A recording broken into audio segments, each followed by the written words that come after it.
नमस्कार साथियों, आप सभी का हमारे YouTube चैनल कृषि का ऑनलाइन क्लासेस में हार्दिक अभिनंदन है।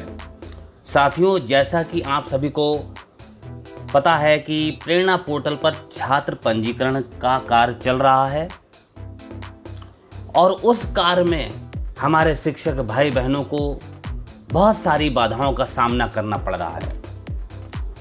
मुझे कमेंट के माध्यम से, फ़ोन कॉल के माध्यम से, व्हाट्सएप के माध्यम से, जो भी सोशल मीडिया से हमारे शिक्षक भाई बहन हमसे जुड़े हैं, वो अपनी बाधाओं को हमसे शेयर करते हैं और हम उनका पूरा प्रयास करते हैं समस्याओं का समाधान करने का। लेकिन कुछ बाधाएं अब ऐसी हैं जो हमारे स्तर से ना होकर के प्रदेश स्तर से उसका समाधान होना है। तो आप सबकी सारी समस्याओं को आज हम अपने इस वीडियो में लेके आए हैं।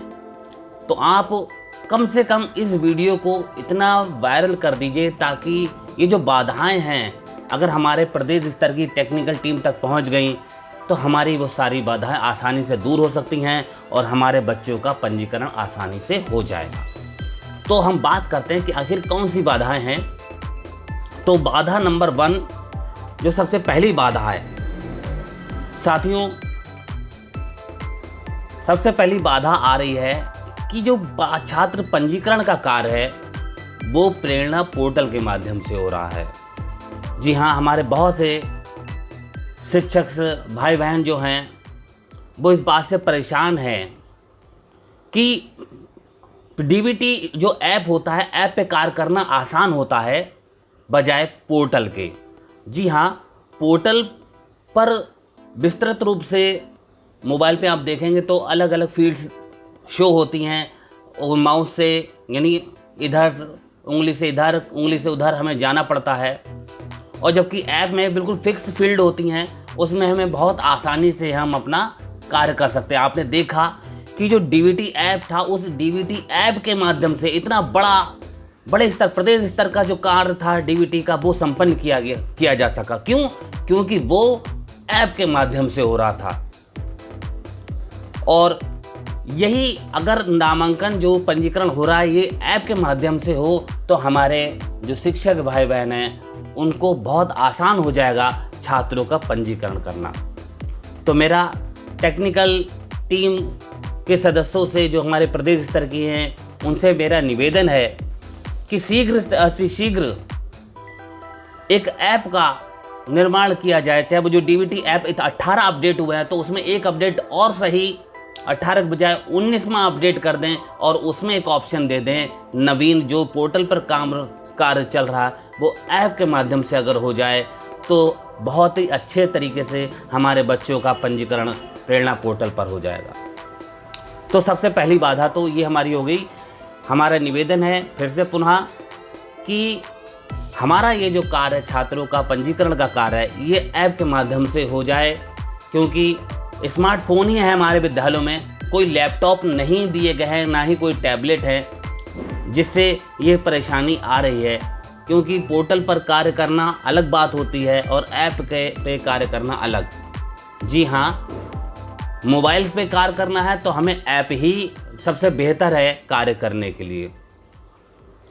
अब बात करते हैं हम दूसरी बाधा की, जिसका समाधान अभी तक नहीं मिल पाया, बहुत ही कन्फ्यूज़न वाला है। वो कन्फ्यूज़न ये है कि वर्तमान में केवल 2 प्रकार के राशन कार्ड संचालित हैं, एक अंत्योदय और दूसरा पात्र गृहस्थी। लेकिन हमारे प्रेरणा पोर्टल पर जो बच्चों का, जो छात्रों का नामांकन चल रहा है, पंजीकरण चल रहा है, पिछली साल भी यही समस्या थी और वही समस्या फिर दोहरा दी गई है। अब वो समस्या ये है कि जब राशन कार्ड केवल 2 प्रकार के हैं, अंत्योदय और पात्र गृहस्थी, तो फिर इसमें ऑप्शन APL और BPL का क्यों है? जी हाँ, किसको हम APL माने, किसको हम BPL माने? कहा तो जाता है कि गरीबी रेखा से जो नीचे हैं वो BPL कहे जाते हैं। तो इसका मतलब ये है, अगर हम चाहें तो जो हमारे पात्र गृहस्थी वाले कार्ड धारक हैं उनको हम BPL कर दें और जिनके पास कार्ड है ही नहीं उनको हम APL कर दें।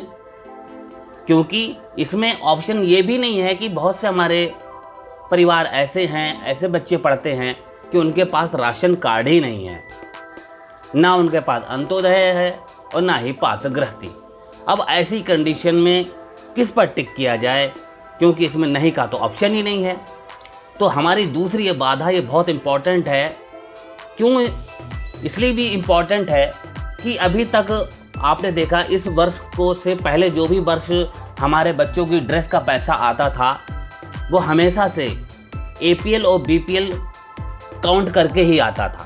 जी हाँ, सबसे पहली जो किस्त आती थी उसमें बालिकाओं के लिए, अनुसूचित जाति के बालकों के लिए और BPL के लिए, बाद में APL के लिए आता था। तो अब ऐसी कंडीशन में अगर हम बच्चों को APL टिक करेंगे और उनका पैसा यदि नहीं आया, भविष्य में ऐसा हो सकता है कि APL का पैसा कम आए, तो अगर ऐसा होगा तो वो पेरेंट्स किससे कहेंगे?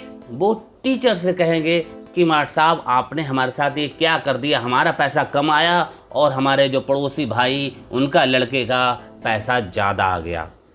तो APL से ये परेशानी है, APL करने से। और अगर हम BPL कर देते हैं तो BPL का भी अभी कोई नहीं, जैसा हमने बताया कि केवल 2 ही हैं, पात्रगृहस्थी। तो इसको एक आदेश जारी किया जाए, ये गाइडलाइन दी जाए, हमारे जो मैनुअल दिया जाए कि आखिर हम इसमें किन बच्चों को APL करें, किन बच्चों को BPL करें। तो ये भी हमारे टेक्निकल जो उत्तर प्रदेश की टीम है उससे मेरा निवेदन है कि ये जो पॉइंट है इसको क्लियर करें, मैनुअल दें या इसको ऑप्शन हटा दें, पात्रगृहस्थी और अंत्योदय करें। और एक ऑप्शन इसमें ये दें कि राशन कार्ड है या नहीं है। अगर है तो कौन सा है, पात्रगृहस्थी है या अंत्योदय है। तो ये अगर कर देंगे तो हमारी इस दूसरी बाधा भी दूर हो जाएगी। साथियों, आप सुन रहे हैं, आप देख रहे हैं कि अगर आपको ये परेशानी लगती है, वाकई में परेशानी है जो मैं बता रहा हूँ अपने इस वीडियो के माध्यम से, तो आप इस वीडियो को जरूर शेयर करें, वायरल कर दीजिए, फॉरवर्ड कर दीजिए आपके जितने भी सोशल मीडिया के नेटवर्क है, ताकि हमारी ये बात, हमारे शिक्षक भाई बहनों की जो बात है वो हमारे प्रदेश स्तर तक पहुंच सके और हमारी समस्याओं जो बाधा आ रही है पंजीकरण में वो दूर हो सके। अब बात करते हैं हम तीसरी बाधा की। तीसरी बाधा ये है कि इसमें इस बार ऐसा दिया गया है कि पंजीकरण हम डायरेक्ट नहीं कर सकते। सबसे पहले हमें क्या करना है कि जो बच्चे हमारे पंजीकृत हैं उनका हमें सत्यापन करना है। जब तक हम एक एक बच्चे का सत्यापन नहीं कर देते, यानी जब 0 आ जाएगा हमारा अवशेष बच्चों में सत्यापन के, यानी जब सारे बच्चों का सत्यापन हो जाएगा तभी हम रजिस्ट्रेशन कर सकते हैं, उससे पहले हम रजिस्ट्रेशन कर ही नहीं सकते। अब सत्यापन में क्या समस्या है? सत्यापन में हमारे बच्चों का बहुत सा डाटा, पिछली बार क्योंकि पैसा तो आना था तो वो तो पेरेंट्स के आधार वेरीफाई की बात थी, उसमें किसी बच्चे की डेट ऑफ बर्थ या नाम, स्पेलिंग, पिता के नाम, ये सब किसी से कोई मतलब ही नहीं था। केवल पेरेंट्स के आधार सत्यापन की बात थी, उनके अकाउंट की बात थी और पैसा उनके खातों में पहुंच गया। लेकिन इस बार जो है, अब हम चाहते, हमारे शिक्षक भाई बहन चाहते हैं कि जो हमारे बच्चों को डाटा है वो सही हो जाए पहले। तो वो अध्यापक जो हैं, हमारे शिक्षक साथी अभी सुधार कर रहे हैं, डाटा चेक कर रहे हैं, और जब वो डाटा चेक कर रहे हैं, सुधार कर रहे हैं, फिर उसके बाद वो वेरीफाई करेंगे और तब जाके पंजीकरण की प्रक्रिया शुरू करेंगे। और अभी पूछा जा रहा है, देखा जाता है, संख्या तो मांगी जा रही है कि पंजीकरण हाँ हो रहा है, बिल्कुल पंजीकरण ऑफलाइन तरीके से विद्यालयों में पंजीकरण हो रहे हैं, लेकिन वो ऑनलाइन इसी वजह से नहीं फीड हो पा रहे हैं कि पहले हम अपने जो पूर्व में जो बच्चे हमारे फीड हैं, जो दिखाई दे रहे हैं, पहले हम उनको में करेक्शन कर लें, करेक्शन के बाद उसको वेरीफाई करें और फिर हम अपना नया पंजीकरण बच्चों का करेंगे। तो एक ये भी बाधा है कि पहले हम क्या करेंगे कि डायरेक्ट हमें सीधे रजिस्ट्रेशन नहीं कर सकते, हमें पहले सत्यापन करना होगा और सत्यापन से ही पहले यदि कोई संशोधन है तो वो संशोधन भी करना होगा। अब बात करते हैं चौथी बाधा की। चौथी बाधा ये है कि बच्चों जो, क्योंकि प्राइमरी स्तर में ही ज़्यादातर नवीन नामांकन होना है। जो पोर्टल पे जो फीड होने का कार्य है वो प्राइमरी स्तर के बच्चों से ही शुरू होना है, यानी उनका ही करना है। इसलिए तो जो छोटे बच्चे होते हैं तो उनका बहुत से हमारे बच्चों का आधार नहीं है। जब आधार नहीं है तो कोशिश ये की जा रही है पहले आधार ही हमारे अभिभावक बनवा ले बच्चों का, फिर हम उनका आधार सत्यापन सहित पंजीकरण करें। कुछ बच्चों का आधार है तो वो ऐसा है कि उसमें किसी का डेट ऑफ बर्थ गलत है, किसी का नाम गलत है, किसी के पिता का नाम गलत है। क्योंकि जब आधार बन रहे थे, अभी 2-3 साल से बैंकों में बनने लगे हैं, पोस्ट ऑफिस में बनने लगे, लेकिन इससे पहले प्राइवेट तौर पे बनते थे और वो एक ही गांव में अगर कहीं कैंप लगता था तो ये पूरा गांव एक ही जन्म तिथि पर, एक ही डेट पर सबकी जन्म तिथि फिक्स हो जाती थी। पता चला 1/1/2018, तो पूरा गांव 1/1/2018 में ही जन्म हो गया उस गांव के बच्चों का। तो ये समस्या है कि सुधार हमारे अभिभावक कर लेंगे और जब सुधार का प्रक्रिया हो जाएगी तब हम उसमें पंजीकरण करेंगे। आधार न बनने का कार्य बीआरसी पर हो रहा है, लेकिन बीआरसी से भी स्कूल हमारे 20-20, 25-25 किलोमीटर दूर हैं। तो ऐसा हमारा प्रदेश स्तर से निवेदन है कि ऐसी सुविधा दी जाए कि पंचायत स्तर पर नवीन आधार तो बने ही, साथ में सुधार का भी एक कार्य किया जाए, जिससे हमारे जो बच्चों का आधार है या उनके पेरेंट्स का आधार है या बच्चों का आधार है, मेन क्योंकि बच्चों का आधार सत्यापन होना है, तो बच्चों का जो आधार है वो सुधार किया जा सके, संशोधन किया जा सके। क्योंकि बहुत दूर बीआरसी जाना उनके लिए बड़ा समस्या का है कि बहुत दूर है, तो अगर पंचायत स्तर से होगा तो उन्हें ज़्यादा, उनकी दूरी कुछ कम हो जाएगी और ये कार्य जो है वो तेज़ी से आधार सत्यापन का होगा हमारे बच्चों का। अब बात करते हैं 5वीं बाधा की। 5वीं बाधा है हमारे जूनियर में एडमिशन की। जी हाँ, इसमें एक बात लिखी गई है कि जूनियर में जो 6 क्लास के लिए जो एडमिशन है उनका नामांकन डायरेक्ट नहीं होना है। यानी अगर वो बच्चे कहीं प्राइमरी से कक्षा 5 में पढ़ के आ रहे हैं तो हमें उनका नवीन नामांकन नहीं करना है, उनको हमें सीधे स्थानांतरण करना है, ट्रांसफ़र करना है।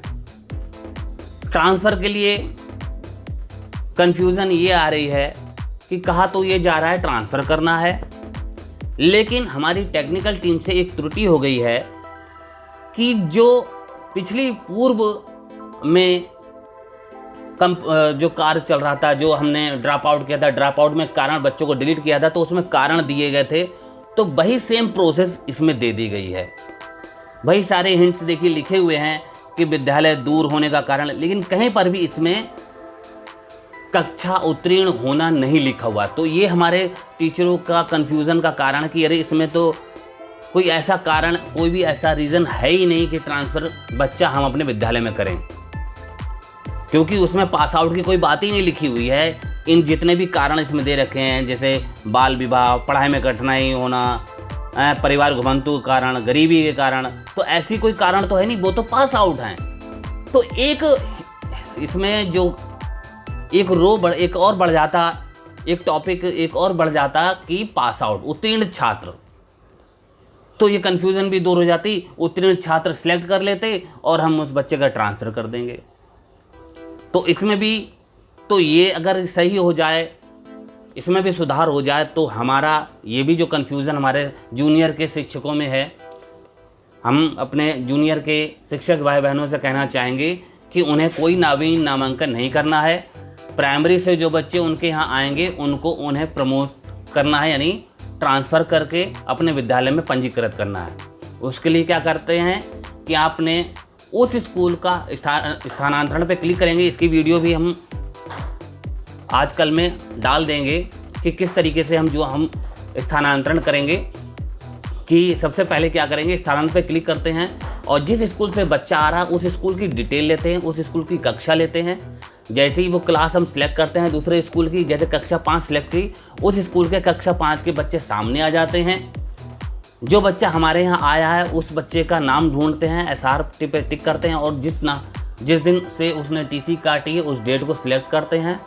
अपने यहाँ जो हम उसे रजिस्ट्रेशन नंबर दे रहे हैं वो उसका SR नंबर दे के अपने यहाँ दर्ज कर लेंगे। फिलहाल तो अभी हमारे कुछ साथी ये हैं कि जो अन्य पर क्लिक कर दें और अन्य पर पास आउट क्लास 5 लिख के स्थानांतरण कर सकते हैं। अब क्योंकि कर सकते हैं, लेकिन अगर इसमें ऑप्शन आ जाएगा पास आउट का कि कक्षा में उत्तीर्ण छात्र, तो उससे हमारे शिक्षकों की कन्फ्यूज़न दूर हो जाएगी। तो इस तरीके से ये 5 बहुत महत्वपूर्ण बाधाएं हैं जो हमारे पंजीकरण में उत्पन्न हो रही हैं। तो हमारा ये सभी भाई बहनों से निवेदन है कि इस वीडियो को अधिक से अधिक शेयर करें, जिससे आपकी ये समस्या हमारे प्रदेश स्तर तक पहुंच सके और उनका समाधान हो सके। साथियों, यदि आपने हमारा चैनल सब्सक्राइब नहीं किया है तो प्लीज़ सब्सक्राइब जरूर कीजिएगा, क्योंकि हमारे चैनल के माध्यम से मिलती है आपको महत्वपूर्ण जानकारी। नमस्कार।